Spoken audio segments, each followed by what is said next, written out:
Friends, welcome back to our channel కళా reviews. ఈరోజు కార్తీక దీపం సీరియల్లో ఏం జరిగిందో ఈ వీడియోలో మనం తెలుసుకుందామా.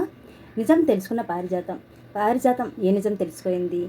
దశరథ దీపకు ఎందుకు దండం పెట్టాడు? కాశీకి దాసు ఏం సలహా ఇచ్చాడో ఈ వీడియోలో పూర్తిగా తెలుసుకుందాం. సుమిత్ర కోసం దీప చేసే త్యాగం దశరథకు తెలియడంతో కథ చాలా మలుపులైతే తిరుగుతుంది. ఇక బాధను ఆపుకోలేక దశరథ ఒంటరిగా కన్నీళ్లు పెట్టుకుంటున్నాడు. సుమిత్ర ప్రాణం కాపాడుకోవాలంటే దీప కడుపులో పెరుగుతున్న బిడ్డను వదులుకోవాలని చేయడం మీద అతను దహించి వేస్తుంది. ఏ తండ్రికైనా తన కూతురి కడుపులో ఉన్న బిడ్డ తీసేసి తన భార్య ప్రాణం కాపాడుకోవాలని ఉండదు కాబట్టి ఇక్కడ తండ్రి చాలా బాధపడడం జరుగుతుంది. అప్పుడు అక్కడికి వచ్చిన కార్తీక దీప అతను చూసి ఇంకా చెల్లించిపోతుంటారు. కార్తీక దీప ఒకేసారి 2 వరాలు పొందినట్లు నేను ముర్చిపోయాను. నా కూతురు దొరికిందని ఒక పక్క సంతోషం ఉన్నా, ఆ కూతురు ద్వారా నాకు మనవరాలు రాబోతుందని మరో పక్క ఎన్నో కళ్ళ కన్నాను. నా కూతురు విషయంలో తండ్రిగా నేను చేసిన తప్పుల్ని నా మనవరాల విషయంలో సరిదిద్దుకోవాలనుకున్నాను. కానీ అది పుట్టిన దగ్గర నా ఊళ్ళోనే పెరగాలని ఎన్నో ఆశలు కళ్ళ కన్నాను. కానీ విధి ఎంత విచిత్రమైందో చూడండి అంటూ దశరథ చాలా బాధపడతాడనమాట. నా కూతురు అల్లరిని ఎలాగో చూడలేకపోయినా, తన కూతురు అల్లరినైనా తనతోనైనా ఆడుకుందాం అనుకుంటే అది కూడా తన పిలుపుని కూడా వినలేకపోతున్నాను. ఆ ఆశలన్నీ మనవరాలతో తెచ్చుకోవాలనుకుంటే ఇప్పుడేమో నా చెల్లి దీప కడుపులో మా అమ్మే పుడుతుందని సంబరపడింది. నేను ఎంతమంది ఆశలు చంపేస్తున్నాను ఏంటిది అనేసి, తండ్రిగా నీకు ఏ రోజు నేను సుఖాన్ని ఇవ్వలేదు, అలాంటిది ఈవేళ నీ బిడ్డ ప్రాణాన్ని అడిగే హక్కు నాకు ఎక్కడిది అని దశరథ ప్రశ్నిస్తాడు. ఇక్కడ దశరథ చాలా ఎమోషనల్గా ఫీల్ అవుతూ చాలా బాధపడతాడు. నా చెల్లి మా అమ్మాయి పుడుతుందని ఎంతో ఆనందంతో ఉంది. ఇప్పుడు మా చెల్లికి ఆ విషయం తెలిస్తే ఎలా ఉంటుంది, కాంచన ఏ విధంగా ఫీల్ అవుతుందని దశరథ చాలా మనసులో వ్యాకులత చెందడం జరుగుతుందన్నమాట ఇక్కడ వీడియోలో.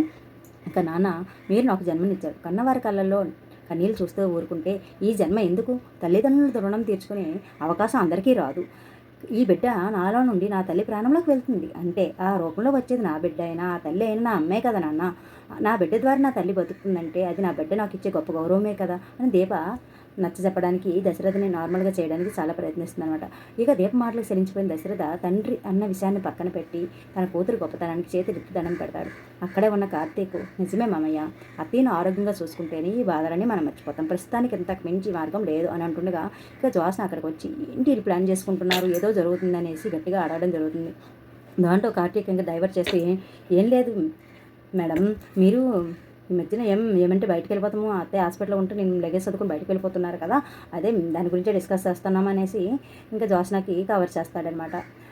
మీకు హాస్పిటల్ అంతే భయం కదా, మీరు వెళ్ళిపోతే ఇల్లు ఎలా ఆగమైపోతుంది కాబట్టి మీరు వెళ్ళకుండా నేను ఇంటికి కాపలా ఉంటానని మామైతే చెబుతున్నాను అంటూ చెప్పడం జరుగుతుంది. దశరథ కూడా మా కార్తీక్ మాటలకు వంట పాడతాడు. ఎందుకంటే ఇక్కడ ఇద్దరు కవర్ చేయకపోతే జ్యోత్స్న అసలే చాలా తెలివైందే ఇలాంటి విషయాల్లో కాబట్టి దొరకకుండా జాగ్రత్త పడడం కోసం ఇక్కడ కవర్ చేయాల్సి వస్తుందన్నమాట. ఇక కానీ జ్యోత్స్న మనసులో మాత్రం ఏదో అనుమానం మాత్రం గట్టిగానే ఉంది. వీళ్ళు ఏదో దాస్తున్నారు, ఏం దాస్తున్నారో తెలుసుకోవాలనేసి చాలా కుతూహలపడుతుంది. ఇంకా నా టైం వచ్చినప్పుడు అన్నీ బయట పెడతాను కంగారు ఎందుకని మనసులో అనుకొని అక్కడ సైలెంట్గా ఉండిపోతుంది. నా తల్లిని నేను కాపాడుకుంటాను అని చేసిన గట్టిగా చెప్తుంది. మరోవైపు కాశీ విడాకుల పేపర్ల మీద సంతకం పెట్టడం వల్ల తండ్రి ఇంకా కాశీతో ఇలా అంటాడు, నువ్వు పెట్టింది కేవలం కాగితం మీద సంతకం కాదురా, నీ జీవితాన్ని నువ్వే వదిలేసుకుంటున్నావు. ఈ రోజుల్లో పెళ్ళిళ్ళు అంటే పిల్లల ఆట బొమ్మల్లా అయిపోయాయి. ప్రపంచాన్ని మీరు గెలవగలుగుతున్నారు కానీ తనతో నడిచే తోడుని గెలవలేకపోతున్నారు. ఆనాడు అందరినీ ఎదిరించి పెళ్లి చేసుకున్నారు, ఇప్పుడు ఇలా విడిపోవడానికి అని ప్రశ్నిస్తాడు దాసు కాశీని. అయితే అలా కాదు నాన్న, నేను సంతకం పెట్టింది ఆ కాగితం మీద మాత్రమే, మనసులో మాత్రం స్వప్నం ఎప్పటికీ వదిలేయలేను. తనని మళ్ళీ ప్రేమించి పెళ్లి చేసుకుని నా దారిలోకి తెచ్చుకుంటాను, మా బంధాన్ని మళ్ళీ మొలకెత్తేలా చేసుకుంటానని దాస్ అయితే ఎంతో పశ్చాత్తాపంతో దాస్కి కాశీ అయితే చెప్పడం జరుగుతుంది. దాంతో దాస్ అయితే చాలా హ్యాపీగా ఫీల్ అవ్వడం జరుగుతుంది.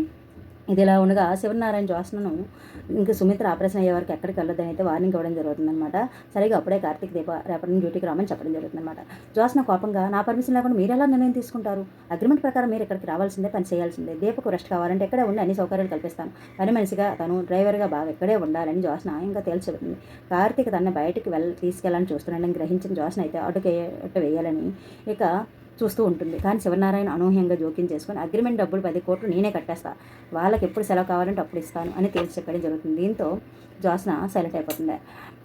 చాలా టైం వాకులాట ఇచ్చేసినా గొడవపడినా అక్కడ ఒప్పుకోవడానికి శివనారాయణ గారు తిట్టడంతో ఊరుకుంటుందన్నమాట. ఇలా ఉంటుండగా కార్తీక్ కూడా కడుపుతో ఉన్న భార్య కంటే ఏది ముఖ్యం కాదు, ఏది చేస్తే చేసుకోండి అనేసి చెప్పేస్తాడనమాట. కార్తీక్ మద్దతుగా శివనారాయణ ఉండడంతో జ్యోత్స్న అసహనానికి చాలా గురవుతుంది. కార్తీక్ దీపలు వెళ్తుండగా దశరథ్ కూడా వారితో బయటకు వెళ్ళడంతో దీని వెనుక ఏదో పెద్ద రహస్యంగా ఉందని పారిజాతం రహస్యంగా దశరథను అనుసరిస్తుంది. గార్డెన్లో దశరథ కార్తీక్ దీపలు మాట్లాడుకున్న మాటలు విని ఆమె గుండె ఇంకా ఆగినంత పని అవుతుందన్నమాట. ఇంతకేంటంటే కార్తీక్ దీప పెట్టిన వదులుకోవడానికి నా మనసు అస్సలు ఒప్పుకోవట్లేదని దశరథ అనడంతో ఆ మాట పారిజాతం చెవులో పడుతుంది. అది ఇంకా విన్న పారిజాతం గుండె గుబేలమని ఉంటుందన్నమాట.